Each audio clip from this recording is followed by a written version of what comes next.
La segunda, la provocación. La tercera, la seducción. Pero ¿qué nos decía Santos?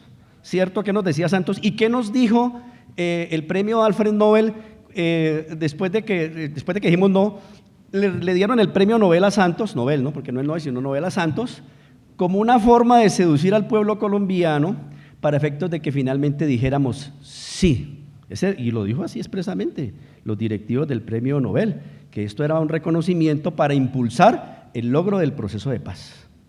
Entonces, hasta ahí llevamos tres formas de manipulación, ¿cierto? Y la última, la intimidación. Son las 4 formas de manipulación en la semiótica discursiva. La intimidación, cuando uno se le amenaza de perder un objeto de deseo. ¿Qué nos decía el discurso del no antes del plebiscito? ¿Qué nos iba a pasar si decíamos que sí? A ver, ¿qué recuerdan? Hubo procesos de intimidación. Y luego cuando se dijo al pueblo colombiano dijo no, pues también hubo actividades de intimidación también del gobierno Santos. Nos dijeron, si no se aprueba la paz definitivamente, el 31 de diciembre termina el desarme y el 1 de enero la guerra vuelve a las ciudades. Eso es intimidación.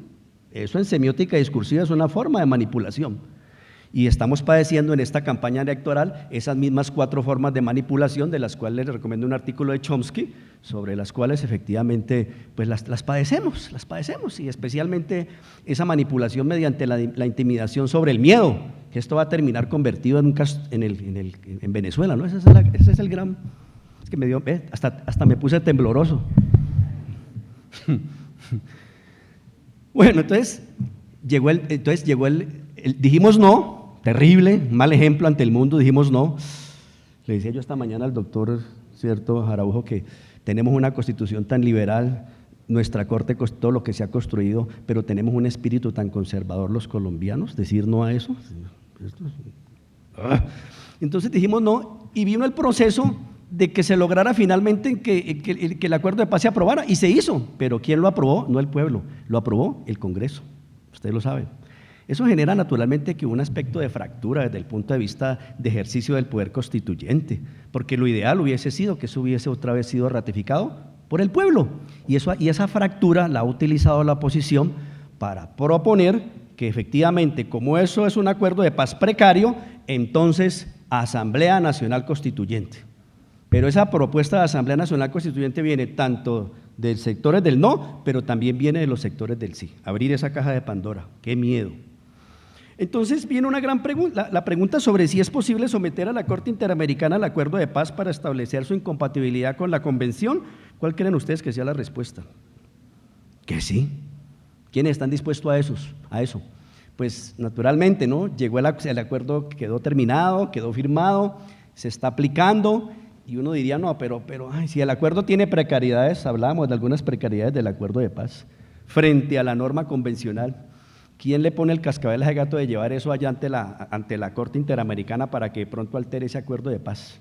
Entonces, ¿qué hemos preferido? Como decimos coloquialmente, deje así, que eso ya está agotado, dijimos, no toquemos eso. Pero es posible que a alguien se le ocurra someter a control de convencionalidad el acuerdo de paz. Entonces, así como actuaciones normativas pueden ser objeto del control de convencionalidad, también lo pueden ser actuaciones omisiones, por ejemplo, la omisión en expedir leyes, en expedir actos administrativos y sentencias como reiteradamente ha advertido la Corte Interamericana o ha coaccionado a estados por eso, la no derogación de leyes, la no revocación de actos administrativos, omisiones fácticas, omisiones de protección, no solamente omisiones normativas, sino también omisiones fácticas. Y en este sentido, pues se han dado casos muy concretos, por ejemplo, casos en donde la Corte Interamericana ejerce sus potestades en términos de que se supriman normas en un estado interno. Por ejemplo, caso Barrios Altos versus Perú. 6 individuos del grupo Colina, compuesto por miembros del ejército, irrumpieron en un inmueble ubicado en el vecindario conocido como Barrios Altos de la ciudad de Lima, y al producirse la irrupción se estaba celebrando una pollada, es decir, una fiesta para recaudar fondos con el objeto de hacer reparaciones en el edificio. Los atacantes llegaron al sitio en 2 vehículos y obligaron a las víctimas a arrojarse al suelo. Es Perú, no es Colombia, no es nuestra triste realidad, ¿no? Me decía un magistrado de la Corte Interamericana que infortunadamente el Estado que más le ha servido de insumos a ellos para hacer su jurisprudencia, adivine qué Estado fue, Colombia. Los atacantes llegaron al sitio en 2 vehículos y obligaron a las víctimas a arrojarse al suelo. Seguidamente empezaron a dispararles por un periodo aproximado de 2 minutos. 15 personas fallecieron y 4 quedaron gravemente heridas. El Estado de Perú transmitió su respuesta al informe de la Comisión Interamericana, el inicial, la cual señalaba que la promulgación y aplicación de 2 leyes de amnistía constituían medidas excepcionales adoptadas en contra de la violencia terrorista. Hizo notar el Tribunal Constitucional peruano que había declarado improcedente la acción de inconstitucionalidad interpuesta contra esas leyes, aunque señaló la subsistencia de acciones de reparación civil en favor de los agraviados y de los familiares. Finalmente, la Corte Interamericana declara que esas leyes de amnistía 26.479 y 26.492 son incompatibles con la Convención Americana sobre Derechos Humanos y, en consecuencia, carecen de efectos jurídicos, que son las manifestaciones sobre supresión normativa en lo que puede terminar esto de la Convención Americana, esto de los juicios ante la Jurisdicción Internacional de los Derechos Humanos. El otro caso, hay una laminita aquí la tengo, de los Ku Klux Klanes en Estados Unidos. Usted sabe el conjunto de, digamos, de axiologías que se ha despertado por ocasión del fenómeno de Trump, y entre esas axiologías negativas, disfóricas, pues está el asunto del Ku Klux Klan. Entonces hubo una manifestación allá en agosto del 2017, una manifestación nacionalista blanca en Virginia, y efectivamente hubo manifestaciones de odio racial y xenofobia. Entonces la Corte Interamericana instó al Estado norteamericano a adoptar medidas de alcance amplio para investigar esos eventos, prevenir su repetición y fortalecer las medidas de protección contra la discriminación, el odio y la violencia. Es decir, el control de convencionalidad que insta a la producción normativa, a la creación de normas. Pero también ese control de convencionalidad puede instar a que se inapliquen normas, En el caso de Las Palmeras versus Colombia, la Corte manifestó que es competente para decidir si cualquier norma del derecho interno o internacional aplicada por un Estado en tiempos de paz o conflicto armado es compatible o no con la Convención Americana. Y hay unos retos de ese ejercicio del control de convencionalidad, hay unos grandes retos. Usted sabe de la terrible masacre de Mapiripán. La Corte Interamericana produjo fallos, ordenó el pago de indemnización por daños materiales causados a Luis Fernando Figueredo y otras personas, pero la Fiscalía estableció que la persona que fue reportada como muerta en la acción paramilitar está con vida y vive actualmente en la ciudad de Villavicencio, y va a congresos y, en fin, y va a centros comerciales, demás, está gastando plata. Para el ente investigador, estas personas faltaron a la verdad cuando se acreditaron como víctimas de la masacre ante el organismo internacional. Ahí hubo una pifiada de los órganos que practican pruebas por parte de la Corte Interamericana. Eso es un reto para corregir a futuro, eso que pasó con Mapiripán. Pero también hay retos en materia de lo que nuestro maestro Jaime Araujo hablaba sobre la ponderación. Usted sabe, aquí lo ha explicado muy bien, el asunto de la ponderación, y sabemos pues con Alexis, ¿cierto?, que vivimos en materia de los derechos constitucionales y por ende los derechos humanos, vivimos bajo el ámbito de los llamados mandatos de optimización, ¿cierto?, mandatos de optimización que se pueden realizar, o principios que se pueden realizar según contingencias fácticas o según contingencias jurídicas, lo que da lugar a los juicios de ponderación. Entonces, sí, y eso lo hemos venido haciendo aquí en Colombia, los juicios de ponderación, claro, a la luz de los principios, dignidad, solidaridad, trabajo, interés general, los principios fundantes del artículo primero, y a la luz de una axiología, los valores de vida, convivencia que están en el preámbulo y en el artículo segundo, para solucionar colisiones de derechos bajo 2 reglas, o la prevalencia de un derecho sobre otro porque tiene más peso específico, o la armonización de derechos porque ambos tienen igual peso específico frente a ese conjunto de principios y valores. Sí, muy bonito. Y resulta que la Convención Americana, ¿acaso no procede normas al decir de Alexis que son principios, es decir, mandatos de optimización realizables según contingencias jurídicas o fácticas? Pues sí. Entonces esto implica un gran reto también para nuestros ejercicios de ponderación aquí, de empezar a hacer ponderación bajo ambiente de convencionalidad, es decir, la ponderación en perspectiva de la Convención Americana de los Derechos Humanos. Puede darse inclusive el caso de colisión entre derechos contenidos en la convención frente a los cuales tengamos que desarrollar técnicas de ponderación para dar soluciones de prevalencia o para dar soluciones de armonización, la llamada colisión de derechos convencionales. Eso puede, qué bueno una tesis de grado sobre eso, colisión de derechos convencionales. Y los retos de la jurisprudencia de la Corte Interamericana, la Corte Constitucional, la misma Corte Interamericana ha venido reconociendo que la jurisprudencia de la Corte Interamericana de Derechos Humanos tiene carácter relevante, y aquí hablamos muy pomposamente de la jurisprudencia vertical, del precedente vertical, y que la Corte Constitucional es órgano de cierre de todo asunto, ¿cierto? Y que eso, y lógico y con razón, ¿no? Que el Consejo de Estado no es asunto de cierre de lo administrativo, sino que finalmente en materia de protección de derechos fundamentales es la Corte Constitucional. Es correcto. Así, y genera una jurisprudencia vertical. Así, pero la Corte Interamericana está produciendo una jurisprudencia también, que se ha venido considerando por la misma Corte Constitucional como relevante. Entonces, ¿qué jurisprudencia, digamos, en cuanto a pesos específicos y hermenéuticos de una y otra, tiene mejor peso específico, el de la Corte Interamericana o el de la Corte Constitucional? Corte Interamericana. Entonces, esa doctrina del precedente vertical, empecemos a examinarla a la luz de la jurisprudencia de la Corte Interamericana de Derechos Humanos en materia de derechos humanos, ¿no? en esas materias específicas.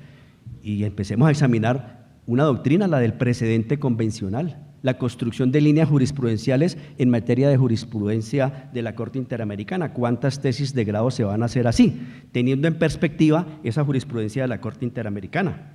Así como los nuevos estándares de reparación. Usted supo del tema de Ariel Ortega, yo conocí a ese muchacho, hace una manifestación en un trino de Twitter, diciendo, en ese Twitter dice algo así como que ojalá Castaño viviera para silenciarte, más o menos es lo que dice ese Twitter. Y entonces Matador, en virtud de esa amenaza, él renuncia a las redes sociales, él renunció a las redes sociales.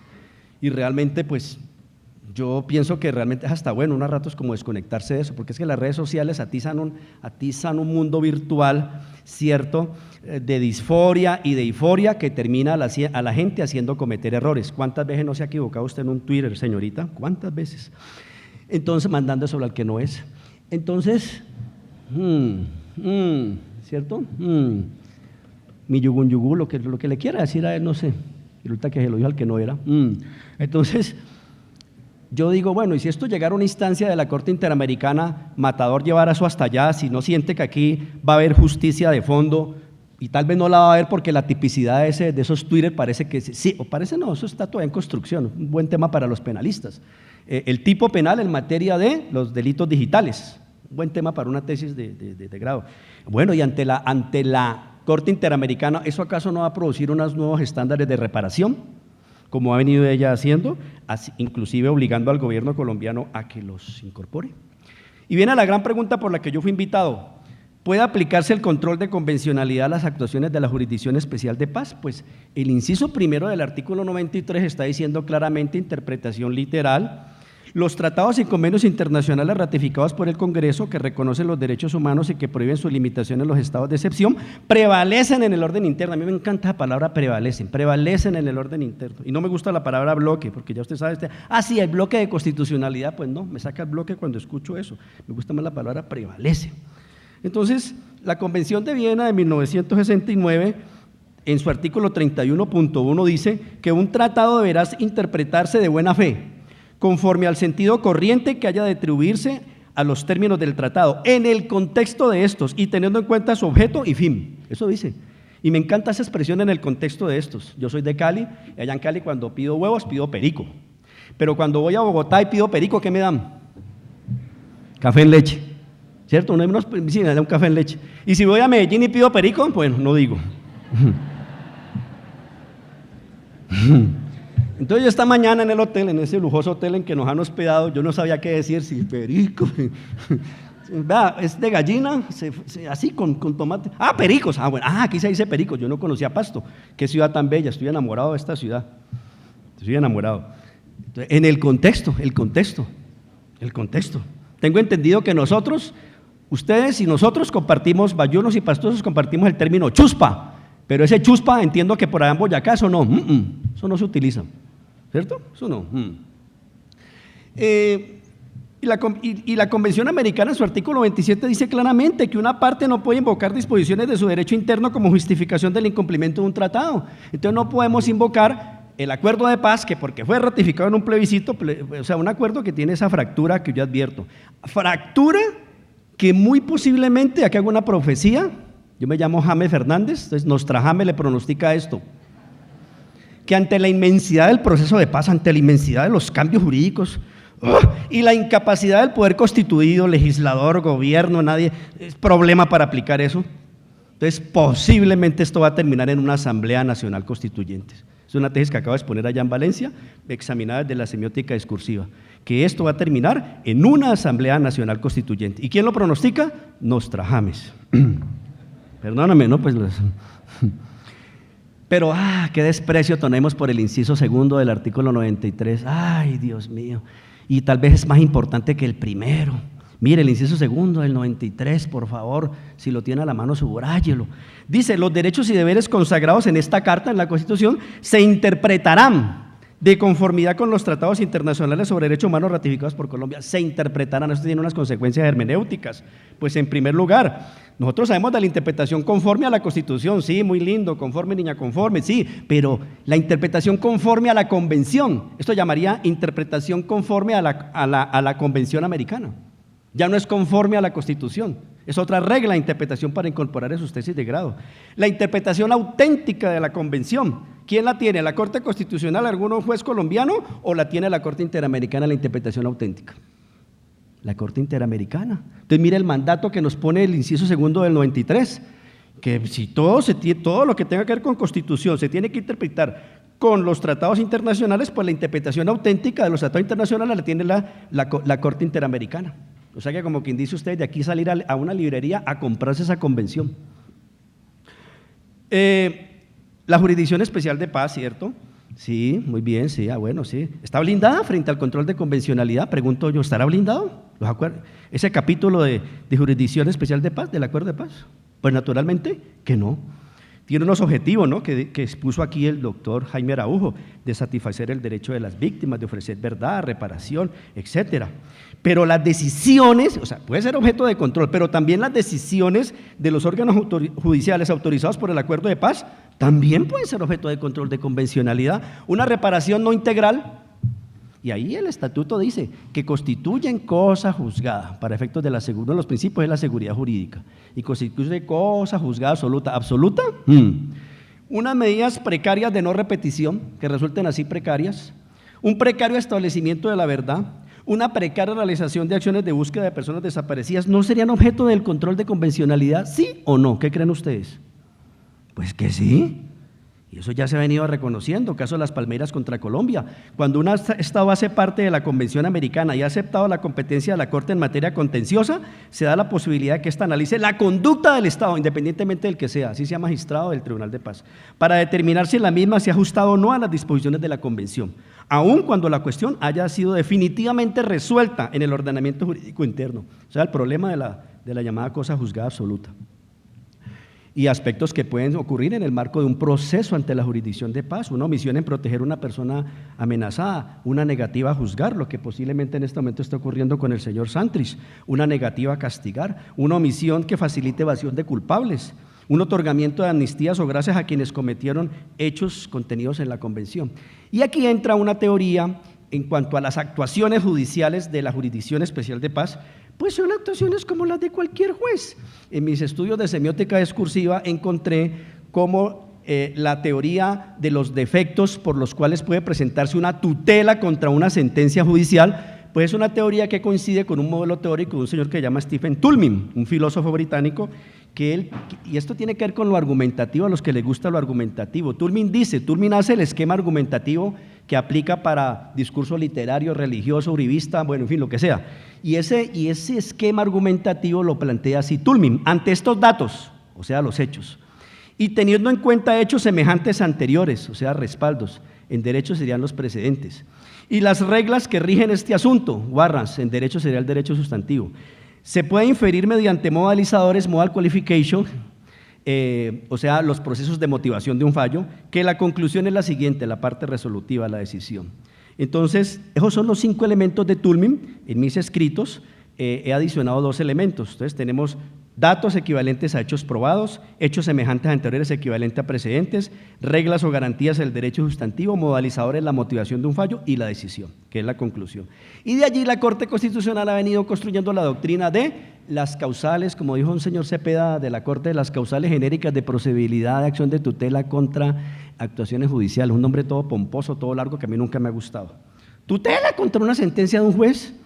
Entonces, la doctrina del defecto fáctico, la mala apreciación de las pruebas, la violación del precedente, el defecto sustantivo, sí, y se ha construido toda una doctrina del defecto sustantivo, es decir, esas decisiones que desacatan la normatividad establecida en la Constitución política, o sea, defecto sustantivo frente a la Constitución política y los derechos fundamentales, así, y no puede haber defecto sustantivo frente a la Convención Americana. Qué bueno una tesis de grado que empieza a desarrollar eso.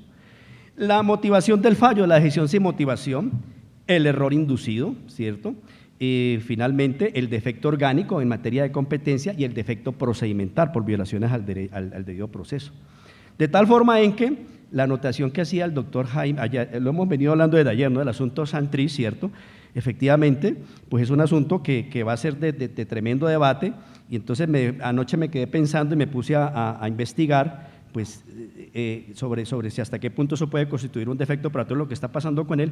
Y mire un apuntecito, el artículo 8 de la Convención Americana dice que toda persona tiene derecho a ser oída con las debidas garantías y dentro de un plazo razonable por un juez o tribunal competente, independiente e imparcial establecido con anterioridad por la ley. Y toda persona inculpada de delito tiene derecho a que se presuma su inocencia mientras no se establezca legalmente su culpabilidad. En los términos de lo que el doctor Jaime Araujo ahorita nos expuso, pues efectivamente, ahí hay un problema de incompatibilidad de las decisiones que se han venido tomando por parte del gobierno colombiano en materia de extradición respecto de la Convención Americana. Ya llega la hora de que nos quitemos ese yugo de la extradición, de los mandatos imperativos de la lista Clinton, para que efectivamente nosotros pensemos eso a la luz de las normas convencionales. Entonces, podemos nosotros ejercer estos tres mecanismos para aplicar el control de convencionalidad. Si Santrich me busca para que yo le ayude con eso, pues no puedo porque yo estoy en un congreso, estoy muy ocupado, ahorita hay un almuerzo muy delicioso, el doctor Carlos me dijo, entonces yo puedo decir que no. Pero Santrich podría hacer estas tres cosas. Una, tutela, con invocación de estos derechos convencionales que yo aquí le acabo de decir. No tutela por violación al derecho fundamental, no. Una tutela con violación de derechos fundamentales, ¿cierto? Podría invocar ante, digamos, si las decisiones de la Jurisdicción Especial de Paz resultan contrarias a su derecho a ser juzgado, efectivamente, una excepción de inconvencionalidad, es decir, todos sabemos que existe de conformidad con la tesis de Alexander Hamilton en el Federalista, que ante la incompatibilidad de una norma inferior a la Constitución con la Constitución prevalece la norma constitucional, y eso da lugar a la llamada excepción de inconstitucionalidad, ¿cierto? Da lugar a eso, a la excepción de inconstitucionalidad. Así como existe excepción de pérdida de fuerza ejecutoria respecto a actos administrativos, suspensión provisional, excepción de ilegalidad. Entonces, empecemos a hablar de la excepción de inconvencionalidad, es decir, dejar de aplicar un acto administrativo, una decisión judicial, una norma legislativa, cuando ese acto administrativo, decisión judicial o norma legislativa sea incompatible ¿con qué? Con la convención. Y si es obligatorio, si de oficio un juez, cuando usted le presenta una excepción de inconstitucionalidad a un juez, si es obligatorio para el juez que si se dan los supuestos para declarar esa excepción, tiene que declararla frente a la incompatibilidad con la Constitución, tendrá que declararla por la incompatibilidad frente a la Convención. ¿Qué creen ustedes? ¿Que sí o que no? Que sí. Muy bien. Y la tercera opción, esa sí me suena, si me busca y le gusta más esa opción, yo le diría a Santrich que sí, es que presentar la queja ante la Comisión Interamericana, pero eso sí, viajamos allá porque usted sabe que usted presenta una queja, usted la puede presentar por internet, la queja ante la comisión, ¿cierto? La puede mandar un escrito, pero ¿cuánto demora eso en que lo atiendan? ¿Cierto? Entonces, tal vez en ese caso le diría a Santrich que sí, que lo acompaño allá ante la comisión para que presentemos la queja, pero el viernes, porque hoy, mañana estoy en este congreso. Muchas gracias.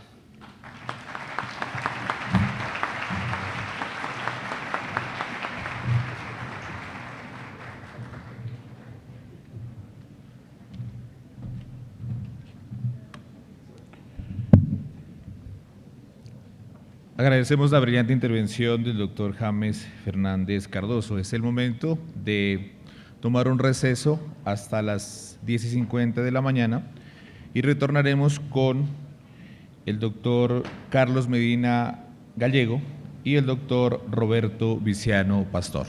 Muchas gracias.